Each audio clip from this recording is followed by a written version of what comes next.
माता अहिल्याबाई उस सेना का नेतृत्व करने के लिए जाती हैं और जो लड़ाई उन्होंने लड़ी वो कभी परास्त नहीं।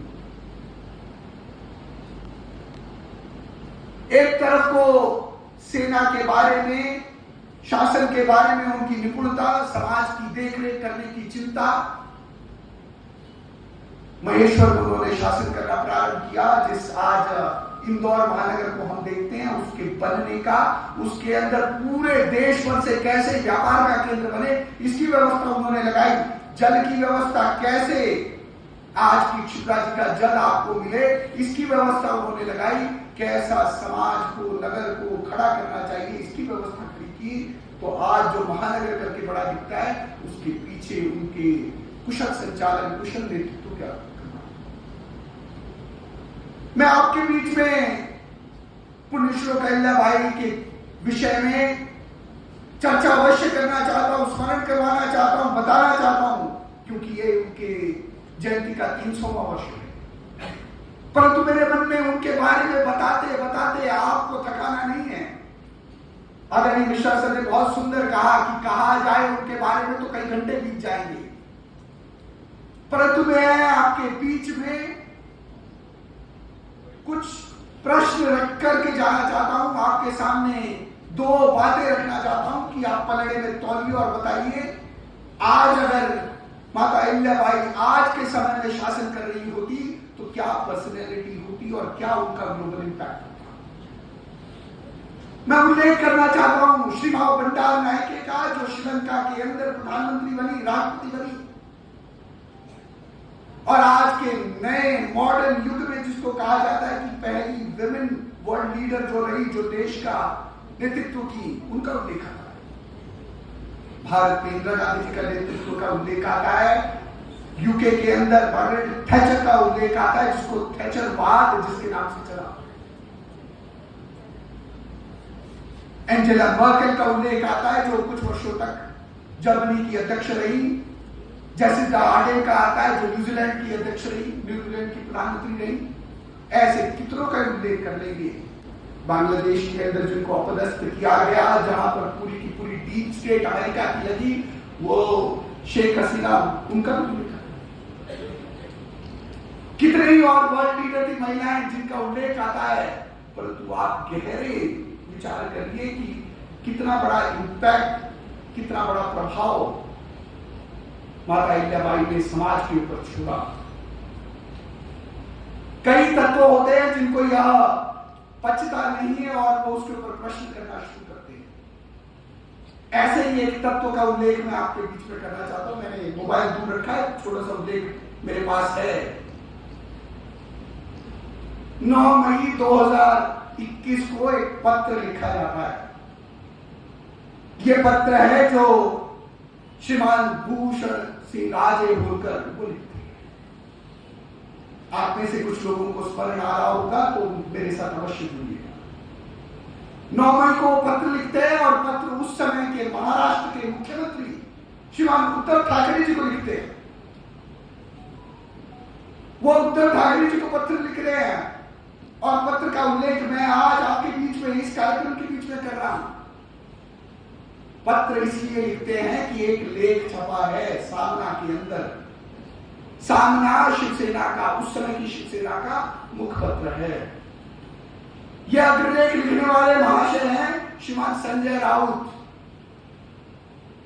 और जो नाम मैं ले रहा हूं आप जानते हैं, तथाकथित तौर पर महाराष्ट्र राज्य के अंदर मराठी अस्मिता के झंडावतार अपने आप को कहते हैं। उन्होंने पत्र अग्रलेख के अंदर लिखा कि पुण्य श्लोक माता अहिल्याबाई की छवि उनको ममता बनर्जी के अंदर दिखती है। उन्होंने अग्रलेख में लिखा सामना अखबार के अंदर, और सामना अखबार के अंदर यह छपा, पूरे देश में बटा। विरोध करने वालों ने किसी ने विरोध नहीं किया। ये भूषण सिंह राजे पत्र लिखते हैं, 2 पैराग्राफ का पत्र है। मेरे मन में आता है कि मैं उसका हिंदी में थोड़ा अनुवाद आपके बीच में रखूं, पर मेरा निवेदन आपसे रहेगा, अगर आप थोड़ी मराठी जानते हैं उसको अवश्य पढ़िए। वो 2 पैराग्राफ वास्तव में माता अहिल्याबाई क्या थी ये सुस्पष्ट करता है। पहले पैराग्राफ में जो पत्र के लेखक है वो पूछते हैं कि आपके सामना में श्रीमान संजय राउत ने ये लिखा, अग्रलेख में लिखा है कि कोई नेता है जिसकी समानता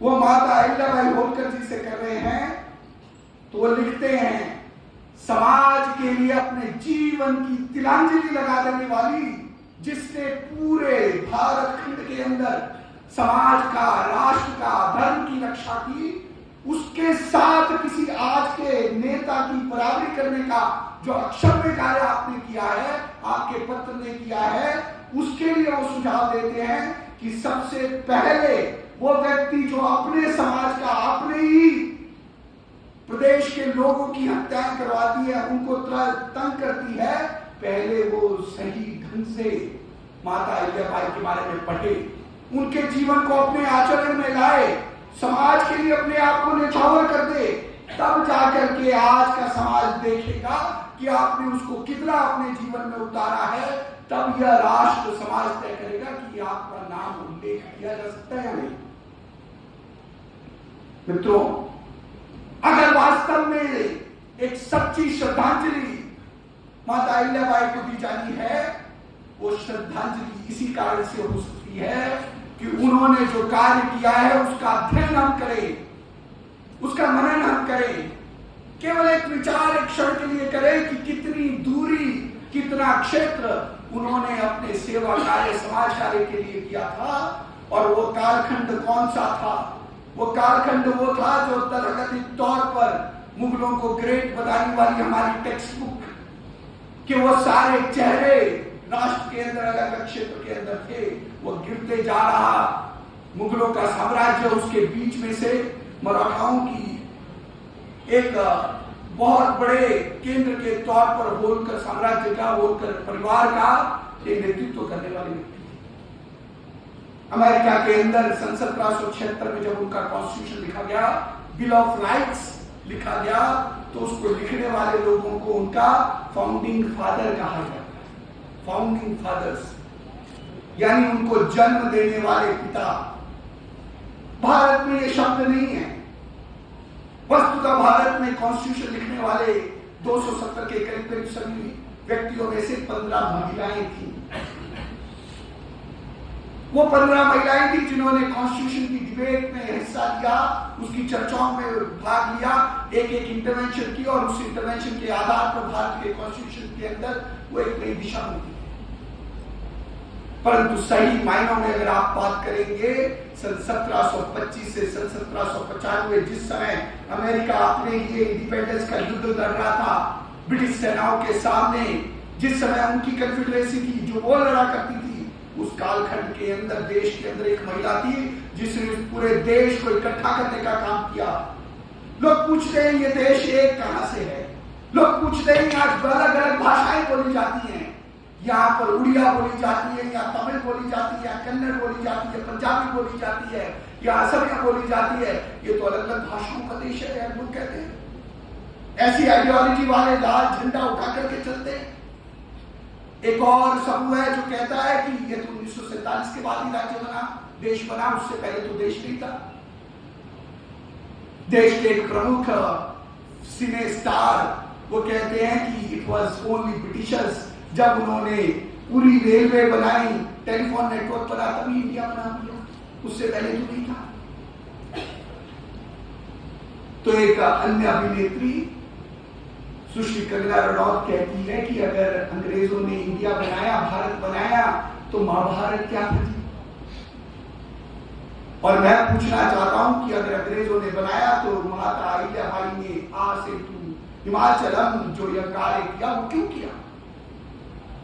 क्यों उन्होंने एक एक धर्मशाला बनाई? क्यों उन्होंने मंदिरों के पुनरुत्थान किया? क्यों उन्होंने समाज के कल्याण के लिए व्यवस्थाएं बनाई? तो गहराई से जाएंगे तो आपको समझ में आएगा कि हार्वर्ड स्कूल ऑफ डिविनिटी की प्रोफेसर डायना एग 17 साल वाराणसी में रह करके रिसर्च करके जो एक पुस्तक लिखती है, जिस पुस्तक का नाम है द सेक्रेड ज्योग्राफीज, उसमें वो कहती हैं ये देश एक इसलिए नहीं है कि यहाँ की ज्योग्राफी जुड़ी हुई है, या अलग अलग नगर महानगर है, वो कहती हैं कि इस देश का हर एक क्षेत्र एक पुण्य भूमि है और उसको जोड़ने वाली परंपराएं, उसको जोड़ने वाली यात्राएं, उसको जोड़ने वाला श्रद्धा भाव उसको एक करता है। उस श्रद्धा भाव को बनाए रखने का काम पिछले 1000 वर्षों में जिस राजा महाराजा, जिस देश के शूरवीर महापुरुषों ने किया, उसमें पहले अंक पर अगर कोई नाम आता है तो पुण्य श्लोक माता हीराबाई होलकर का आता है। पिछले 1000 साल में किसने उसको इकट्ठा करके सबसे महत्वपूर्ण प्रयास किया? उसके अंदर माता हीराबाई होलकर हैं। अगर यह प्रश्न गहरे तरीके से समझने के लिए हम जाते हैं, इसकी विवेचना करते हैं, तब जाकर के हमें मालूम पड़ेगा कि कितना बड़ा एक कार्य